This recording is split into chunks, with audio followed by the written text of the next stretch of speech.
बिस्मिल्लाहिर्रहमानिर्रहीम। मैं हूं असद खरल और आप देख रहे हैं मेरा यूट्यूब चैनल। नाज़रीन, मरियम नवाज़ की 26 मार्च को जो नैब में पेशी है और अचानक नैब ने वो जो पेशी है वो मुलतवी करने का फ़ैसला किया। नैब ने ऐसी हिकमत अमली की है इख्तियार, और किस तरह उसने कार्ड खेला और किस तरह पत्ता खेला है कि मरियम नवाज़ जो है और नून लीग या नैब ज़्यादा जो लोग हैं, जो करप्ट माफिया है, वो पीपल्स पार्टी हो या नून लीग हो या जो रूलिंग एलीट माजी में रही है, उसका तमाम वो हरबे थे। क्योंकि जब भी नैब का बुलावा आता है, सवाए नैब के बुलावे पे ज़ाती मफादात के लिए, आप देखें चेयरमैन सेनेट का मामला हो, डिप्टी चेयरमैन सेनेट का मामला हो, कार्य इख्तलाफ जो है सेनेट के अंदर मामला हो, स्पीकर की बात हो, सदर मुल्कत की बात हो, जब भी इस तरह का या मामला इंतखाबी इत्तेहाद का हो, तो उसमें ये जो पार्टियां हैं, ये जो गैर फितरी इत्तेहाद है, जो 11 रुकनी, जो 11 जमातों का, ये अपना अपना ज़ाती एजेंडा लेके, ज़ाती मफाद लेके आगे आ जाते हैं और एक दूसरे के साथ ही धोखा करते हैं। जिस तरह आपने चेयरमैन सेनेट के इलेक्शन में देखा, वही जो थोड़ी देर पहले गिलानी साहब जीत रहे थे, लेकिन जब चेयरमैन सेनेट हुआ तो नून लीग ने, और जिस तरह ज़राए बताते हैं ये चीज़ें सामने हुई कि दानिस्ता हराया कि ताकि इनके और ज़्यादा स्टेक सिस्टम के अंदर इन्वॉल्व ना हो जाए, क्योंकि सिंध में ऑलरेडी उनकी हुकूमत है। फिर थोड़ी देर बाद ये आपने देखा कि वही लोग जो हैं जिन्होंने वोट ज़ाया किए, फिर 98 के 98 वोट ही डिप्टी चेयरमैन सेनेट के वाले से वो ठीक भी हो गए और वो वोट उल्टा ज़्यादा हो गया हुकूमती उम्मीदवार को। फिर इसके साथ साथ जब आपने देखा कि जो डिप्टी चेयरमैन हैं उनके वोट जिस तरह उनके साथ हाथ किया गया ताकि फजल रहमान साहब जो हैं उनके भी इस सिस्टम के साथ कहीं स्टेक्स ना वाबस्ता हो जाएं, तो ये एक दूसरे के साथ इन्होंने नुकसान किया। लेकिन एक मामला आप याद रखें, और जो इमरान खान साहब कहते थे कि जब इनके खिलाफ नैब या जो चोर हैं, जब इनके खिलाफ हाथ पड़ेगा, इनके ऊपर हाथ डाला जाएगा तो वो इकट्ठे हो जाएंगे। आपने देखा कि 26 मार्च की रैली के हवाले से एक दो दिन पहले की बात है, जरदारी साहब नवाज शरीफ साहब पर जिस तरह हमले कर रहे थे, जिस तरह उनको याद दिला रहे थे बहुत सारी चीज़ें, और उनको बुज़दिल कह रहे थे और पाकिस्तान कहते थे कि आगे फेसिस करें, और ये बहुत सारे उन्होंने ताने भी दिए कि जनाब वहाँ से बैठकर आप डिक्टेट ना करें, अगर आना है तो पाकिस्तान आए। इस तरह उसके बाद बिलावल भुट्टो जरदारी साहब ने जिस तरह नाम लिए बगैर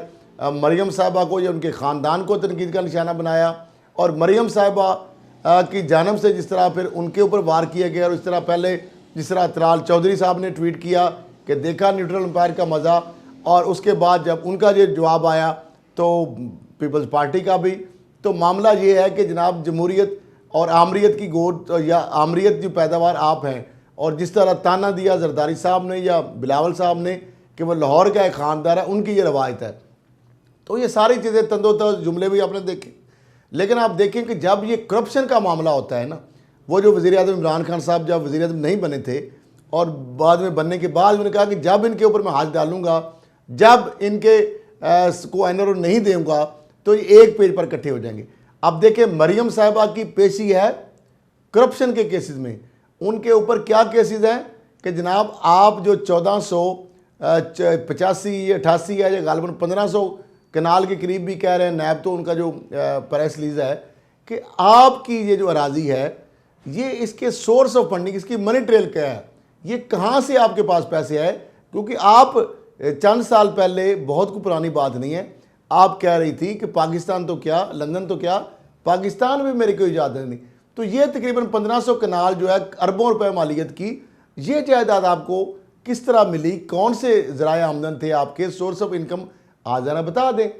नैब ये पूछ रहा है कि जनाब चौधरी शुगर मिल जो है उसके जो पैसे हैं वो आपके ज़ाती अकाउंट में करोड़ों रुपए आ रहे हैं, तकरीबन 4 करोड़ गालबन, ये इससे भी ज़्यादा रकम है, उसके बारे में ज़रा जस्टिफिकेशन दे दें। नैब उनसे ये पूछ रहा है कि वो जो हाजी अलहाज अब्दुल नासिर लूता साहब हैं,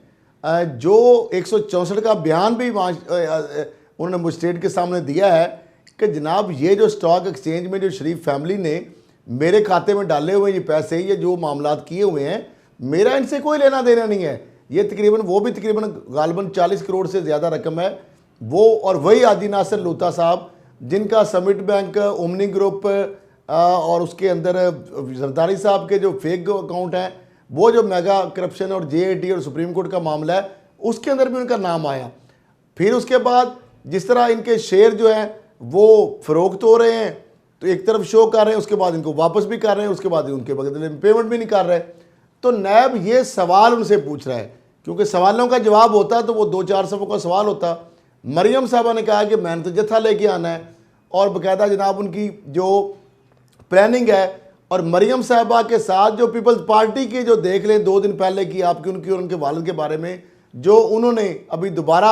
आपस में जो उनकी तलखियाँ हुई और इनकी जानब से जो बयानबाजी हुई, मौलाना फजल रहमान साहब बीच में पड़े, नवाज शरीफ साहब को और जरदारी साहब को कहा कि जनाब समझाएं, क्योंकि उन्होंने मौलाना भी समझदार आदमी हैं और जरदारी साहब भी समझदार आदमी हैं, क्योंकि मौलाना साहब के भाई और उनके ऊपर भी बहुत सारे मामला खुले हुए हैं नैब में। वो अलहदा बात है कि उनको, क्योंकि उन्होंने धमकी दी थी उन्होंने भी कि मैं तो जनाब चढ़ाई कर दूंगा, मैं तो घिराव कर दूंगा, मैं लोगों को लेके आ जाऊंगा, जिस तरह मरियम साहबा की स्ट्रेटजी है। अब जरदारी साहब जो है वो भी चाहते हैं, मौलाना फजल रहमान साहब भी चाहते हैं और मरियम साहबा भी, कि जब मामला होगा नैब का तो ये सब एक पेज पर आ जाएंगे। तो अब देखा आपने कि वो रैली के वाले से जनाब कमरुज़्ज़मान कारा साहब का बयान दाग दिया कि मैं जनाब उसकी लीड करूँगा। अब नैब ने ऐसी हिकमत अमली क्या खेली है कि नून लीग और पीपल्स पार्टी का प्लान धरा का धरा रह गया। ये जो इदारों को बदनाम करने की इनका प्लान था, और जिस तरीके से ये तेल पानी को एक करना चाह रहे थे, जिस तरह करप्शन के केसेस को लूट मार, बदनवानी, मनी लॉन्ड्रिंग और नजायज़ राय से असासे बनाने के केसेस को ये सियासत के साथ गुदमुड़ कर रहे थे और मिसलीड कर रहे थे, अवाम को करना चाह रहे थे। उस हवाले से, और ख़ास तौर पर ये तो गाड़ियों में बैठेंगे SOP और ख़ुद भी सैनिटाइज अपने आप को करके मास्क भी पहन लेंगे या अंदर होंगे खुद, और जो बाहर लोग होंगे वो किस तरह इन्फेक्ट हो सकते थे, क्या उनके साथ नुकसान हो सकता था, उनकी ज़िंदगियां किस तरह ख़तरे में रह सकती थी अगर नैब ये उनकी पेशी 26 मार्च को मुलतवी ना करता। तो बहुत सारे लोग जो हैं, सैकड़ों या हज़ारों लोग जो हैं इसका विक्टिम बन सके थे, बहुत सारे लोग विक्टिम बन सकते थे, दर्जनों भी हो सकते थे, सैकड़ों भी हो सकते थे। और इस हवाले से सारी चीज़ों का जायज़ा लेते हुए नैब ने यह फैसला किया। और उसके बाद क्या हुआ, नून लीग की स्ट्रेटजी क्या थी, पहले मैं वो बता देता हूँ और उसके बाद फिर नैब का बताऊँगा कि उन्होंने किस तरह इनके सारे जो किए दरे पे किस तरह पानी फेरा। और अब मरियम साहबा और नून लीग, नवाज शरीफ साहब खास तौर पर तिलमिला रहे हैं कि हमारे साथ हो क्या गया। हमजा शहबाज तो पहले कहते थे ये नहीं करना चाहिए हमें, और बेल भी इवन के नहीं लेनी चाहिए। यही मरियम साहबा 21 मार्च को भी कह रही थी, लास्ट भी 4-5 दिन पहले ही, कि मैं बेल नहीं लूँगा, मैं नवाज शरीफ की बेटी हूँ, मैं किसी से डरती नहीं हूँ। और मुझे ये बताया जाए कि नैब ने तो उनको अभी कुछ नहीं कहा। नैब ने तो बुलावा आया था कि आप मनी ट्रेल भिजवा दें, उसके लिए लाओ लश्कर लाने की या बंदे लाने की आपको आने की भी मन की ज़रूरत नहीं है। अगर आपका ये सारी चीज़ों की जस्टिफिकेशन है तो आप सारा दिन मीडिया में जब बात करती हैं, आपके बड़े बड़े तर्जमान हैं, बहुत सारी ख़वातीन भी, मर्द भी, तो वो आप भी, तो आपको माशाल्लाह मीडिया कवरेज भी मिलती है, आपको सारे चैनलों पे कोई कदर नहीं है। तो आप बता दें कि जनाब ये उसका सवाल है, ये वो कहते हैं ना कहाँ से आए ये झुमके, कहाँ से आई ये 1400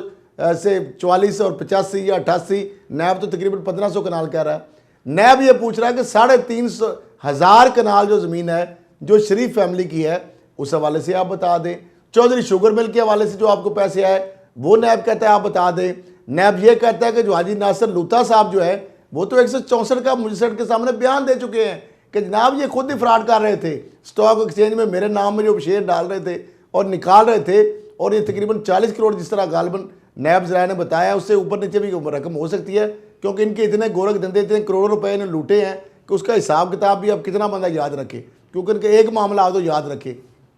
तो बहरहाल इस पर भी वो कह रहे हैं कि आप बता दें। तो अगर इनके पास जवाब होता, 2-4 सफ़े का जवाब होता या 2-4 मिनट की गुफ्तगू में ये सारी कौम को जस्टिफाई कर सकते। वो कहते हैं जब आपके पास जवाब नहीं होगा, दलील नहीं होगी, जस्टिफिकेशन नहीं होगी, तो फिर इस केस को सियासी इंतकाम, सियासी जनाब विक्टिमाइजेशन का नाम देंगे, क्योंकि करप्शन के हवाले से, करप्ट प्रैक्टिस के हवाले से, मनी लॉन्ड्रिंग के हवाले से, नजायज़ राय से आमदन के हवाले से इनके पास जवाब नहीं है। और इसी तरह पीपल्स पार्टी की क्यादत के पास जवाब नहीं है। इस तरह मौलाना फजल रहमान साहब और उनके अजीज़ो कारब के ऊपर जो मुख्तलिफ नैब के अंदर इंक्वायरियाँ चल रही हैं, उनके पास जवाब नहीं है। और जब इनको बुलावा आता है तो ये धमकियाँ लगाते हैं और ये जिस तरह जरदारी साहब का आपको पूरी कौम जानती है, जब एक चैनल पे बैठ के उन्होंने कहा था ये नैब इसकी क्या मजाल है, क्योंकि उसको दरबारी चेयरमैन कमरुज़्ज़मान चौधरी थे और उसके बाद वही नैब जिसका जैसे जवेद इकबाल चेयरमैन नैब बना, तो आपने देखा कि वही जरदारी साहब के ऊपर केस भी बने, उनकी बहन के ऊपर केस बने, और उनके वज़ीर आला के ऊपर केस नैब बने, और उनकी गिरफ्तारियां भी हुई, उनके स्पीकर जो सिंध असम्बली में हैं उनके ऊपर केस बना, और बहुत सारे उनके जो फ्रंट मैन हैं अनवर मजीद और रैंड कंपनी जो अरबों रुपए के उनके सारे मामला देख रहे थे, और जिन्होंने जिस तरह सिंध की मिलें लूटी, नेशनलाइज बैंकों को, और अरबों रुपए के जो एसेट हैं किस तरह कोडियों में दिए, अनवर मजीद किस तरह आर्बिट्रेटर बना, और किस तरह वो सारी लूट मार के किस्से हैं। तो मामला ये है कि वही आपने देखा कि एक क़यादत और लीडरशिप के फ़र्क से वही नैब जो है, जब एक अच्छा बंदा अपराइट और नेस्ट और चेयरमैन आया तो उसने इन सारों को गिरफ्त इनके ऊपर की।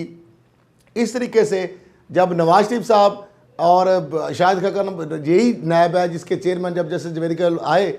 तो उन्होंने देखा आपने, और इस तरह जो नैब की नीचे टीम है, ज़ाहिर बात है उसका भी अगर देखें तो सबसे ज़्यादा जो अगर केसेस बन रहे हैं तो उसमें लीड रोल जो है नैब लाहौर का है, और जिसके डीजी नैब शहजाद सलीम है। तो अब मामला ये है कि ये सारा टीम वर्क है, और अब देखें कि ताकतवर ब्यूरोक्रेट फवाद हसन फवाद को गिरफ्तार किया गया, आर चीमा जो है इनके नवाज शरीफ फैमिली के फ्रंटमैन उनको गिरफ्तार किया गया, ख्वाजा बरादरान जो है उनको गिरफ्तार किया गया, और इसके साथ साथ शहबाज शरीफ साहब को गिरफ्तार किया गया, नवाज शरीफ साहब के खिलाफ जो केस बने, और उसके बाद मरियम साहबा जो उनको गिरफ्तार किया गया, हमजा शहबाज को गिरफ्तार किया गया, और जो शहबाज शरीफ साहब के सलमान शहबाज उनके जो साहबजादे हैं वो नैब को मतलूब हैं, नैब लाहौर को। फिर उसके बाद उनके दामाद अली इमरान जो हैं वो नैब लाहौर को मतलूब हैं। फिर उनकी आगे साहबजादियाँ नुसरत शहबाज, और जिस तरह मनी और लॉन्ड्रिंग और टीटियों के सारे किस्से निकाल के लैब पूरी कौम के सामने लाया, तो वो तो उसके हवाले से कभी इन्होंने इनके ज़बान से एक लफ्ज़ नहीं निकला, उसको कभी इन्होंने डिनाई नहीं किया कि अगर शहबाज शरीफ के ड्राइवर और मुलाजमों के नाम पे 3-3 अरब के निकल रहे थे, और उनके जिस तरह मुश्ताक चीनी, वो सलमान अब्बासी, और जो कैश बॉयज़ और सारा कहानियाँ हैं वो नैब लेके आया, और आज कौम पूरी के सामने है, और उससे ये उसको डिनाई नहीं करते। इस तरह वो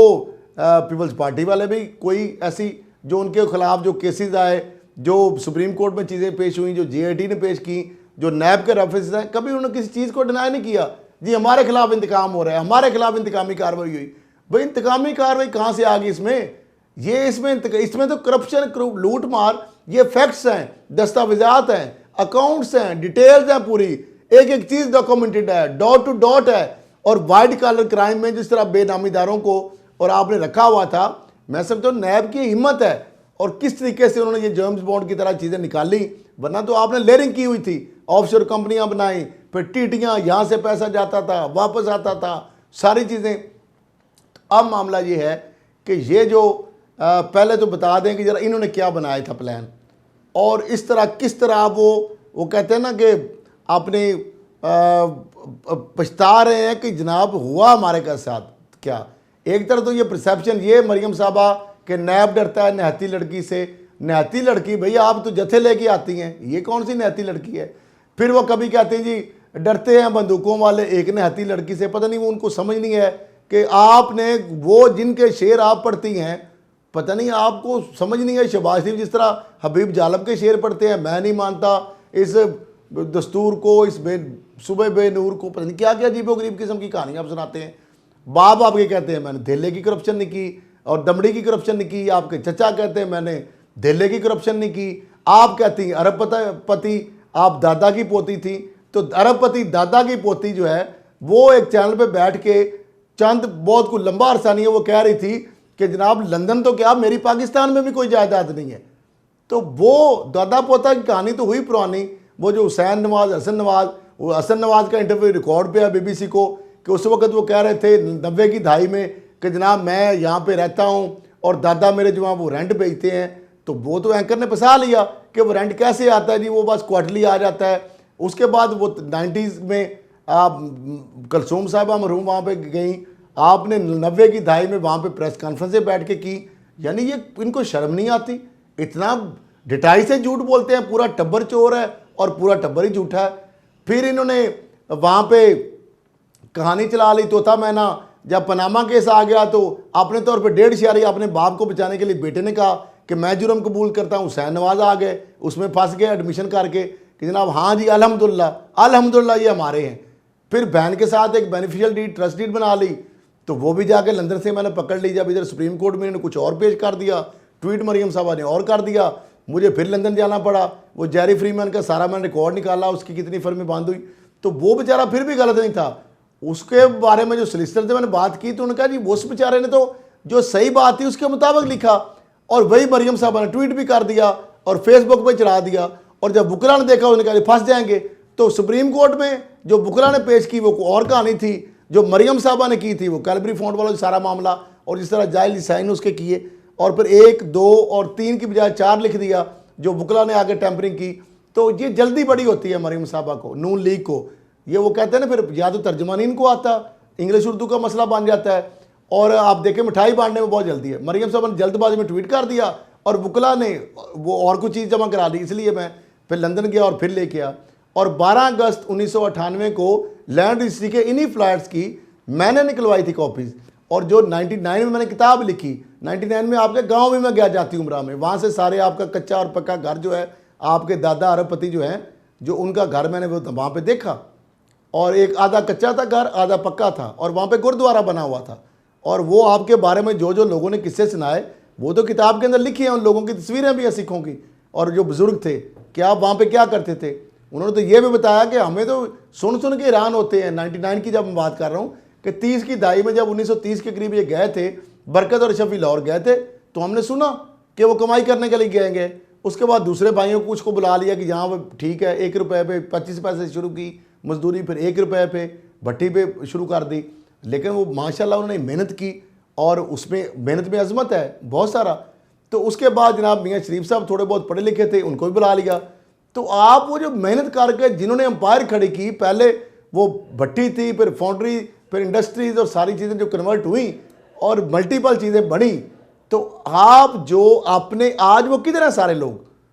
वो तो आज कहीं उनका नामो निशान भी नहीं है। सिर्फ शरीफ फैमिली, नवाज शरीफ और शहबाज शरीफ रह गए हैं पीछे। तो उनके साथ आपने जो अब्बास शरीफ के साथ, जो यतीमों के साथ आपने क्या किया। तो यानी वो बरकत और शफी जो है, जो आपके मसीहा थे, जो मौसम थे, जिन्होंने आपको बुलाया, आपने तो उनके साथ हाथ कर दिया। तो मुल्क और अवाम के साथ आप किस तरह हमदर्द हो सकते हैं, उनके साथ आपने क्या किया। आज वो किधर है उनकी औलादें, आज अब्बास शरीफ साहब की औलाद। तो आपका दिन दुगनी और रात चुगनी। जिस तरह नवाज शरीफ कहता है मेरा कोई कारोबार नहीं है, आप कहती मेरा कोई तल्लक नहीं है,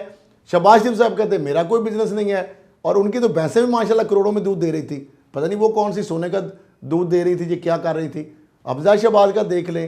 तो ये सारा जो आपका एकदम से लाखों से करोड़ों और अरबों में पहुंच जाते हैं पैसे,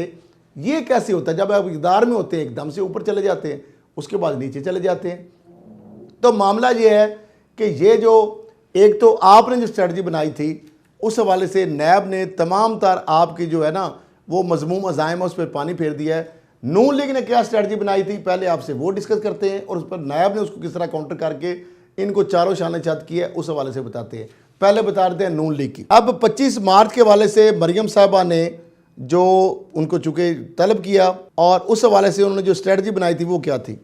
उन्होंने कहा था कि जाती उपरा के बजाय वो मॉडल टाउन से नैब के ऑफिस के रवाना होंगी, और इस हवाले से लाहौर डिवीज़न के मुंतखब जो अरकान कौमी असम्बली हैं और सूबाई असम्बलियाँ और टिकट होल्डर और पार्टी अहदेदारान और साबक बल्दियाती नुमाइंदों को जिम्मेदारियाँ सौंपी गई थी। रुकन कौमी व सूबाई असम्बली के अपने जो साथ काफ़िले के लिए 200 के करीब जो हमें नून लीग के अंदर से जो चीज़ें सामने आ रही थी कि 200 कारकुनों को साथ लाने की हदायत की गई, और यकीनन इसके लिए ट्रांसपोर्ट का बंदोबस्त ये वो करना कराना, लोगों को आपस में मोटिवेट करना, मोबिलाइज करना। मरियम नवाज रैली की सूरत में जी फिरोजपुर रोड से उन्होंने कहा जी मैं वो होते हुए बरास्ता कनाल रोड और नैब ऑफिस ठोकर जो नियाज बेग है पहुँचेंगी, और रैली के रास्ते में जगह जगह इस्तकबालिया कैंप भी लगाए जाएंगे, क्योंकि जारी बात है वो कश्मीर फतह करने जा रही हैं। भाई अरबों करोड़ों रुपए की करप्शन का केस है और शर्म इनको नहीं आती। और फिर वो कह रही थी अपनी, यानी इससे को भी वो पॉलिटिकल अपनी फ़ायदे के लिए इस्तेमाल करना चाह रही हैं इस करप्शन को भी, और शर्म नहीं आ रही। इस्तकबालिया किस चीज़ का आपने को जीत के आई हैं, वहाँ पे को फतह करके आ रही हैं। अब अपोजिशन लीडर हमजा शहबाज भी मरियम नवाज़ के हमरा जो है रैली की क़यादत करेंगे, क्योंकि ज़ाहिर बात है कायद मियाँ नवाज शरीफ साहब हैं, और ज़ाहिर बात है बेटी की बात किस तरह वो टाल सकते हैं। वो बादल ना खास्ता हमजा शहबाज को तो जाना ही पड़ेगा, क्योंकि जब पार्टी में जब तक नवाज शरीफ साहब कायद हैं तो उनको ना चाहते हुए भी ये तो काम करना पड़ेगा। रैली के शुरा के लिए जी पार्टी परचम, फ्लैक्स, फूलों की पत्तियाँ और पीने के पानी की बोतलें, खाने के लिए मुख्तलिफ अरकान असम्बली की ड्यूटियाँ लगा दी गई। इन्होंने ड्यूटियाँ लगाई थी बकायदा, हमने जब बात की इस हवाले से मैंने कन्फर्म भी किया कुछ लोगों से। अच्छा, ट्रांसपोर्ट, इस्तकबालिया कैंप, साउंड और ट्रक के ड्यूटियाँ जो हैं वो अलग से मुख्तलिफ जो टीमें हैं उनको तश्कील किया गया। अब ये तो थी इनकी स्ट्रैटजी, और इस तरह पीपल्स पार्टी का काफिला और रैलियाँ और ये सारे तमाशे हो रहे थे। दूसरी तरफ नैब ने एक दरख्वास्त दी कि जनाब मरियम साहिबा जो है इनको रोका जाए कि ये जो लाओ लश्कर लेके आ रही हैं, और इस हवाले से जो लाहौर हाई कोर्ट में बकायदा नैब ने एक कानूनी और आइनी रास्ता इख्तियार किया। अब 2 रुकनी बेंच है, जस्टिस सरदार सरफराज डोगर और जस्टिस असद जावेद गुराल साहब जो पर मुश्तमिल है, और उसमें यह था नैब की जानब से स्पेशल प्रोसिक्यूटर सैयद फैसल रज़ा बुखारी पेश हुए और उन्होंने मौक़िफ़ इख्तियार किया कि मरियम को नैब ने जो 26 मार्च को 2 केसेस में तलब कर रखा है, इन्होंने धमकी दी है कि वो अकेली नहीं पेश होंगी। उन्होंने PDM के कारकुनों के साथ नैब पेश होने का ऐलान किया है। मरियम नवाज़ के बयान से साफ ज़ाहिर है कि वो इंक्वायरी में पेश होने के बजाय नैब तहकीकात में रुकावट डालना चाहती हैं, यानी हिंड्रेंस उसमें क्रिएट करना चाहती हैं, और नैब कानून के मुताबिक तहकीकात कर रहा है। नैब ने चौधरी शुगर मिल्स में मरियम नवाज़ की ज़मानत मनसूखी की दरख्वास्त भी दायर कर रखी है। अब मरियम नवाज़ को अकेले नैब में पेश का हुक्म दिया जाए, जिस पर दौरान समाअत जस्टिस सरदार सरफराज डोगर ने रिमार्क दिए कि ये तो रियासत की जिम्मेदारी है कि वो इस अमन व अमान को यकीनी बनाए। अब ये मामला अदालत क्यों लेके आए हैं? रियासत कहाँ है? आपके पास डिप्टी कमिश्नर की अथॉरिटी है, आप वहाँ जाएँ, मेरी तरफ से रेंजर को बुलाकर लिखा लें। क्या रियासत को नहीं पता कि अगर कोई कानून पर अमल नहीं करता तो रियासत को क्या करना है? ये अदालत की जानब से मुख्तलिफ जो सवाल उठाए गए, अदालत को इस सियासी काम में क्यों लाया जा रहा है? अदालती इस्तफसार। अब मुझे तो ये मामला भी है कि अब ये तो करप्शन का केस है और कानून जो है उसकी वायलेशन हो रही है कि नैब के मुलज़म है, एक मुलज़मा है, उसको नैब बुला रहा है, तो अब मैं इस पर क्या कह सकता हूँ। बहरहाल क्यों लाया जा रहा है? अदालती इस्तफसार पर सैयद फैसल रज़ा बुखारी ने कहा कि नैब के पास डिप्टी कमिश्नर की अथॉरिटी नहीं, नैब वफाक के ज़ेर इंतज़ाम है। नैब आइन के आर्टिकल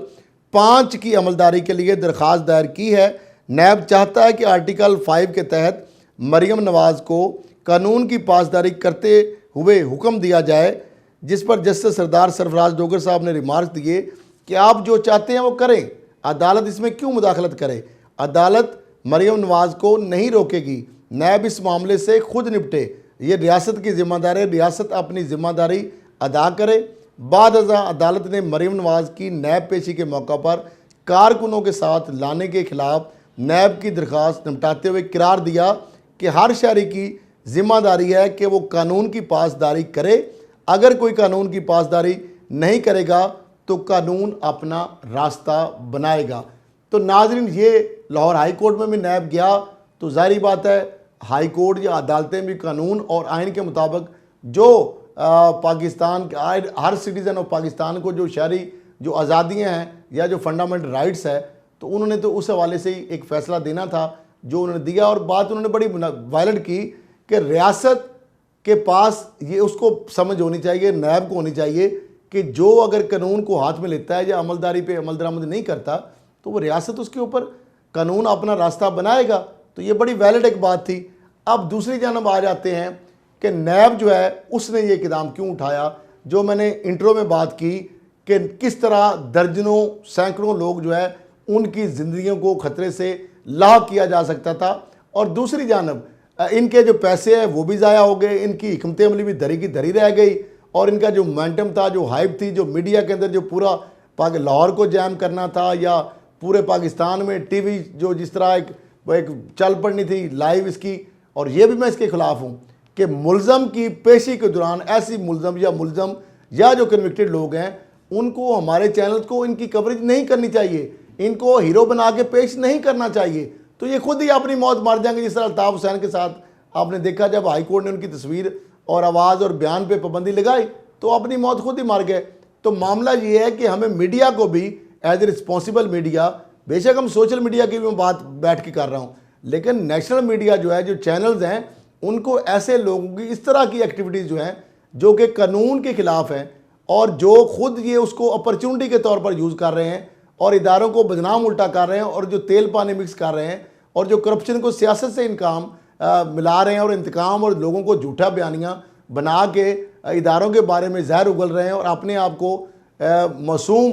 बना के पेश करने की कोशिश कर रहे हैं, तो इसमें मीडिया को भी सहूलतकार का किरदार अदा नहीं करना चाहिए। जब इनकी रैली की आप कवरेज नहीं करेंगे तो ये रैली होगी नहीं, ये तो कवरेज के लिए करते हैं। अब उसके बाद आ जाते हैं जनाब कि नैब ने किस तरह लोगों की ज़िंदगियों को बचाया और किस तरह उन्होंने अक्लमंदी और दानिशमंदी का मुजाहरा किया। और इस पर अगर मैं क्रेडिट ना दूँ जस्टिस रिटायर्ड जवेद इकबाल जो चेयरमैन नैब हैं और डीजी नैब जो है मेजर रिटायर्ड शहजाद सलीम, तो वो मैं समझता हूँ कि ज़्यादती होगी। उन्होंने अक्लमंदी का मुजाहरा की। एक तो ये है कि क्योंकि 7 अप्रैल एक केस में चौधरी शुगर मिल गया, जिस तरह ये ज़मीन है 700 से जायद जो 1500 कनाल के करीब है, उस हवाले से भी 12 अप्रैल डेट पड़ी, तो बेल ऑलरेडी उनकी है, केस अदालत में है। नैब गिरफ्तार मरीम साहब को कर नहीं सकता था, लेकिन इस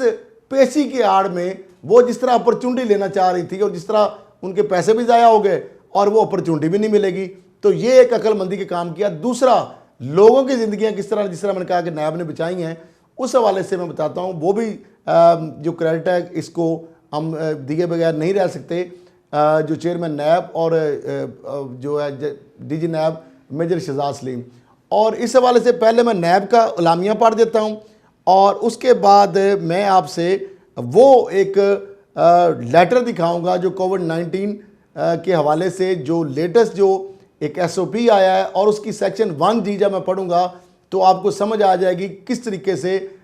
जो सारी मामलात हैं और किस तरीके से इनके मनसूबाबंदी और भी क्या थी। कोई और भी इस तरह की रिपोर्ट्स थी कि कुछ ना कुछ ये हल्ला गुल्ला या ये जिस तरह हमारी रिपोर्ट्स है एजेंसीज की भी, या शेख रशीद साहब भी कह जाए कि जिस तरह धरना या लॉन्ग मार्च या इस तरह की एक्टिविटी में से जो मुल्क दुश्मन कूदते हैं, ज़ाहिर बात है उनको भी मौका मिल जाता है उनको, और ये भी चाहते हैं कि ऐसे लाशें जो हैं उनके ऊपर गिराई जाएँ और वो सियासत हो जाए। ज़ाहिर बात है ये भी उनका ईंधन बनने के लिए पहले ही हालात और वाक़यात के लिए तैयार हैं। और नवाज शरीफ साहब तो पहले डिस्परेट होकर बाहर बैठे हैं, क्योंकि उनको वो जब पता है कि पाकिस्तान में वो सिर्फ वज़ीर आज़म बनने के लिए आते हैं। बेटी उनकी डिस्परेट होकर बैठी हैं, सिस्टम के अंदर उनके स्टेक है नहीं। गैर मुल्की और मुल्क दुश्मन कूदते हैं हमेशा। वो PTM का आपने देखा धरना और APC का हो गया वाक़या, और अब भी ये जो इस तरह की शोरश और इंतशार बर्पा करेंगी तो मुल्क दुश्मन कूदते तो पहले ही चाहती हैं कि पाकिस्तान को अदम इस्तेहकाम का शिकार करें, पाकिस्तान के अंदर इस तरह के वाक़यात करें, और ये भी यही चाहते हैं। और उसका सारा मलबा पड़ना था PTI की पंजाब और वफाकी हुकूमत के ऊपर। तो वज़ीर दाखिला भी इस हवाले से कुछ चीज़ें जो इंडिकेशन दे चुके हैं। ये जो इस्लामाबाद या पिंडी के धरने की बात कर रहे हैं, ये लॉन्ग मार्च में, वहाँ पर भी इस तरह की इनकी चीज़ें हैं। तो सारी आपकी जो स्ट्रेटजीज़ हैं वो हुकूमत को, इदारों को पता है, तो इसीलिए उन्होंने ये आपको जो चारों शान छेद किए। पहले मैं नैब का अलामिया पढ़ देता हूँ और उसके बाद मैं बताऊँगा, और वो एक डॉक्यूमेंट्स भी आपसे शेयर करूँगा जिससे आपको अंदाज़ा होगा कि ये किस तरह लोगों की ज़िंदगियाँ बचाएँ। नैब के अलामिया के अंदर लिखा गया है, जो पेशी की मुलतवी की जवाब उन्होंने बताई हैं, वो ये कह रहे हैं कि 26 मार्च को होने वाली पेशी और नेशनल कमांड एंड ऑपरेशन, जो मैं ये प्रेस रिलीज है एग्जैक्ट क्योंकि कोट एंड कोट पढ़ूंगा ताकि आपको समझ आ जाए, वो एक मेरा एनालिसिस है, चीज़ें हैं, और ये उनका एग्जैक्ट चूँकि उसको अपनी मर्ज़ी से पढ़ूंगा वो मुनासिब नहीं होगा। कौमी साहब ब्यूरो में आज जो तलबी उनकी है आला सतही इजलास मुनक्कद हुआ, और जिसमें जो 26 मार्च के वाले से, जिसमें मरीम नवाज़ की कल यानी जो आज यानी समझिए 26 मार्च को होने वाली पेशी और national command and operation centre NCOC की जानब से मुल्क में कोरोना वबा की तीसरी और शदीद लहर के हवाले से जारी हालिया हदायत का बगौर जायज़ा लिया गया। इजलास में बताया गया कि NCOC की जानब से हर नोयत के हजूम इकट्ठा करने पर मुकम्मल पाबंदी ही आयद की गई है। ब्रीफिंग में बताया गया कि मरीम नवाज़ को इससे कबल भी पेशी के लिए तलब किया गया था और इस मौके पर नैब लाहौर की इमारत पर दानिस्ता शदीद पथराव का मुजाहरा किया गया, जो नैब की तफ्तीश में रुकावट डालने के मुतरादफ है, जबकि मुलजमान के खिलाफ इस गैर कानूनी बर्ताव की FIR भी मुतलका थाने में दर्ज है। नैब कानून की शिक 31A की रूह से नैब की तहकीकात में अदम तावन का मुजाहरा करने रखना डालने या गुमराह करने की सूरत में 10 साल तक कैद की सज़ा सुनाई जा सकती है। इन कानूनी इख्तियारात के बावजूद नैब की जानब से ताहाल इंतहाई सब्र तहम्मुल का मुजाहरा किया गया है। नैब की जानब से फिर भी पेशेंस और रिस्ट्रेंट दिखाई जा रही है, और इनकी जानब से हमले जो नैब के ऊपर हैं, और अदालतों पे जब हम एक दफ़ा हमले भी करते हैं और इनको ज़मानतें भी उन्हीं अदालतों से मिलती हैं, और ये ज़मानतें ना क्या कि यार नैब को फेस करने के बजाय भाग के फिर ज़मानतें भी लेती हैं और उन्हीं अदालतों से जाती भी हैं। नैब लाहौर ने मरीम नवाज़ को दूसरी मरतबा जो 26 मार्च को उन्होंने कहा कि नैब जो तफ्तीशी टीमों के रूबरू पेश होने के लिए नोटिस रसाल किए, ताहम NCOC की हदायत को मद्देनजर रखते हुए, क्योंकि उस इजलास से ये जो SOP जारी हुए हैं नए, उससे ये पहले का फैसला था, ये नोटिस जारी हुए थे, रखते हुए और मफाद आमा के पेश नज़र नैब की जानब से ये असूली फ़ैसला किया गया कि मुलज़मा मरीम नवाज़ की नैब लाहौर में जो 26 मार्च की पेशी है वो मुलतवी कर दी गई और कर दी जाए, और अगरचा नई तारीख का ऐलान बारज़ा मुनासिब वक्त पर कर दिया जाएगा। और ये मैं आपको ख़बर दे रहा हूँ कि 7 और 12 अप्रैल को चूँकि ऑलरेडी लाहौर हाई कोर्ट में मोअज़्ज़ज़ अदालत में इन्हीं मुलज़मा की हवाले से तारीखें हैं, तो नैब चूँकि 12 अप्रैल तक तो उनको पकड़ नहीं सकता, वो मचलके भी उनके हुए हैं और सारे केस भी हैं और दूसरा केस भी ज़ेर समात है, तो नैब ने मुनासिब समझा कि बेहतर यही है कि ये जो दुकानदार यहाँ पे चमकाना चाहती हैं और तेल पानी इकट्ठा करने की कोशिश करेंगी और करप्शन और सियासत को आपस में गुडमुड करके, तो उन्होंने इनके जो मनसूबा है अज़ाइम जो है वो नाकाम बना दिए हैं। अब उसके बाद इस मौका पर जो उन्होंने कहा कि नैब इजलास में इंतज़ामिया को फिलफौर सिक्योरिटी इकदाम जो वापस उन्होंने कहा ख़त्म किए जाएँ, करने का फ़ैसला भी किया, क्योंकि पहले आपने देखा कि रेंजर्स की अप्रूवल भी हो गई थी, शेर रशीद साहब ने भी कहा, और मुख्तलिफ जो स्ट्रेटजी है नैब ने अपने तौर पर कर रखी थी। अब नैब की जानब से एक मरतबा फिर वाज़ह किया गया है कि नैब ऐसे तमाम इकदाम की सख्ती से नफी करता है जिनमें मुबैना तौर पर कौमी इदारा को किसी दबाव में लाने के लिए मुख्तलिफ हरबों का इस्तेमाल किया जाए। नैब इंसदाद बदनवानी का मोतबर कौमी इदारा है, सुप्रीम एंटी करप्शन वाचडॉग है, और दुनिया भर में UNO के हवाले से, चार्टर के हवाले से, और हमने उस पर सिग्नेटरी हैं, तो करप्शन के ख़िलाफ़ जो है, तो नैब ही वो वाहिद इदारा है जिसकी वजह से हम इसको बंद भी बन के नहीं किया जा सकता एज़ पर UNO की जो उसकी सारी करारदादें हैं, जिसका किसी भी सियासी ग्रोह से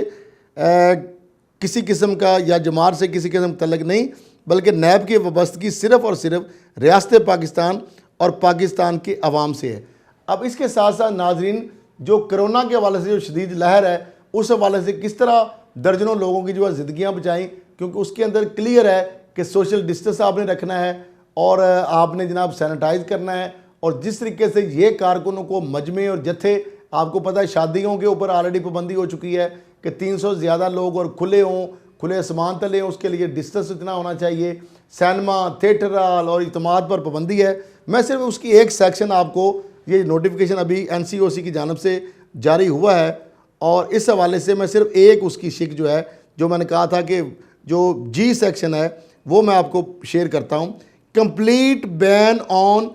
contact sports festivals cultural and other events. अब मामला ये है कि इसमें बहुत सारी आगे डिटेल्स हैं,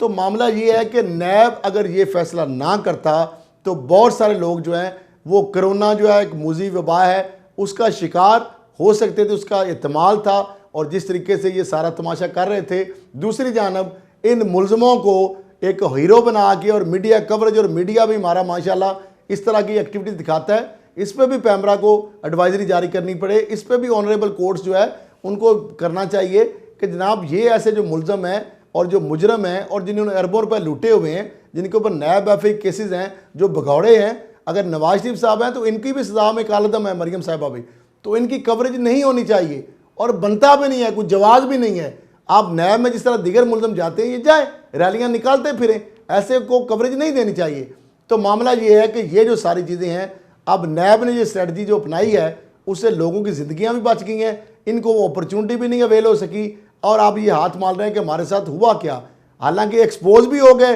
ये डर के भाग भी गए, जो कहते हैं हम डरने वाले और भागने वाले नहीं हैं। ये नहती लड़की जो हाई कोर्ट भाग गई, नैब तो उनको अभी पकड़ नहीं रहा था, नैब जो पकड़ना चाहता तो उसको किसने रोका था, कोई स्टे नहीं था, कोई जमानत नहीं थी, तो नैब तो आपको पकड़ नहीं चाहता। लेकिन आप जो ये खेल खेलने जा रही थी और इस तरह आपके साथ बाकी जो करप्ट एलीट है या जो बाकी पार्टियाँ हैं वो खेलना जा रही, उसको उन्होंने पूरी तरह नाकाम बना दिया है। आज के लिए इतना ही, और इसके साथ इसी के साथ इजाज़त दीजिए। लेकिन जो अगली वीडियो है वो इससे भी बड़ी अहम है कि शुगर माफिया के इमरान खान साहब ने और उस्मान बुज़दार ने और FIA ने और शेख रशीद ने किस तरह उनके कड़ाके और बाल कस दिए हैं और किस तरह मीडिया चैनल के जो मालकान हैं उनके ऊपर भी मुकदमा दर्ज कर दिए हैं। 110 अरब की जो है ये सट्टा और ये जो इन्होंने वहाँ पे जो रेट के ऊपर फ्लक्चुएशन की उसके ऊपर किस तरह हाथ डाला है। और केयर कमिश्नर पंजाब जो है उसका इसमें जो जमान वट्टू है उसका इसमें कितना बड़ा रोल है। और अब वो जो ये कहते थे लोग कि रमज़ान में 110 या 140 रुपए तक चीनी लेकर जाएंगे, उनके साथ वो कर दिया है वज़ीर आज़म इमरान खान ने और उस्मान बुज़दार ने। ज़ाहिर बात है पंजाब के वाले से बड़े एक्शन हैं। 110 अरब की जो इनकी सारी वो जो खेल है वो रैकेट है वो भी पकड़ा गया है। इनके लैपटॉप और फ़ोन जो है कॉल्स वो भी आ गई हैं। इनके सहूलतकार और मिल मालकान ये बड़े बड़े जो नाम हैं वो FIA की रिपोर्ट में सामने आ गया। FIR दर्ज हो गई है, 20 टीमें FIA ने तश्कील दे दी हैं। इस हवाले से मैं आपको एक एक चीज़ सामने बताऊंगा कि इमरान खान साहब ने जो कहा,